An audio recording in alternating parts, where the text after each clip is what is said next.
Bismillahirrahmanirrahim. Berikut ini kita akan membahas tentang hukum berbekam bagi orang yang sedang berpuasa. Nah, perihal masalah berbekam ini ada 3 pendapat. Menurut sebagian ulama, juga didukung oleh Imam Ahmad, kemudian Imam Dawud Al-Auza'i, dan Ishaq bin Rawahai, bahwa berbekam itu membatalkan puasa.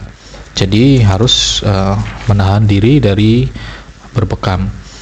Kemudian menurut sebagian ulama yang lain, juga didukung oleh Imam Malik, Imam Asy-Syafi'i, dan Imam As-Tsauri, bahwa berbekam bagi orang yang berpuasa itu hukumnya makruh, tidak sampai membatalkan puasa. Dan menurut sebagian yang lain, kemudian didukung juga oleh Imam Abu Hanifah, juga murid-muridnya, berbekam bagi orang yang berpuasa itu tidak membatalkan puasa. Nah, perbedaan pendapat para ulama dalam hal ini itu karena ada 2 hadis yang berbeda.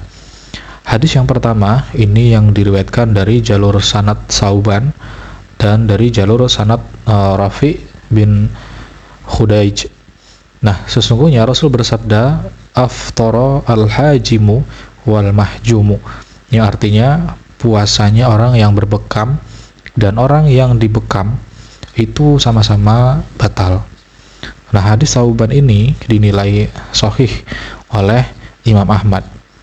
Nah, kemudian yang kedua ini ada hadis dari Ikrimah dari Ibnu Abbas yang berbunyi anna Rasulullah ihtajama wa huwa shaimun, yang artinya sesungguhnya Rasul itu ketika dia sedang berpuasa, beliau juga pernah berbekam.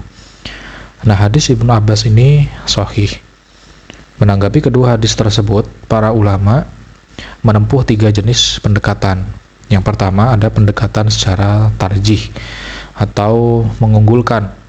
Kemudian yang kedua ada pendekatan al-jam'u atau mengkompromikan. Dan yang ketiga adalah isqat atau menggugurkan ketika terjadi pertentangan dan kembali pada hukum asal, karena tidak diketahui dengan jelas mana yang menasakh atau menghapus dan mana yang dinasakh atau yang dihapus. Nah, ulama-ulama yang menggunakan pendekatan yang pertama atau tarjih, mereka berpedoman pada hadis Sauban yang menuntut adanya hukum. Sementara hadis Ibnu Abbas ini menafikannya. Padahal menurut sebagian besar ulama, hadis yang menuntut hukum itu harus lebih diunggulkan daripada yang menafikannya.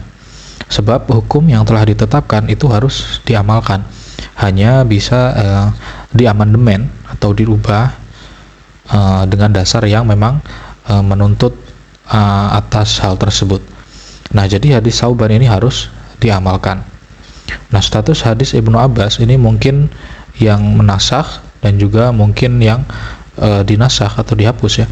Nah, ini adalah keraguan, dan keraguan itu tidak boleh dijadikan dasar untuk sebuah amalan. Nah, sedangkan ulama-ulama yang menggunakan pendekatan ketiga, yaitu isqat atau menggugurkan salah satu dari keduanya, itu mengatakan bahwa kedua hadis tersebut itu tidak berlaku. Jadi hukumnya netral. Maka dengan demikian orang yang berpuasa itu hukumnya boleh berbekam. Wallahu a'lam bishawab.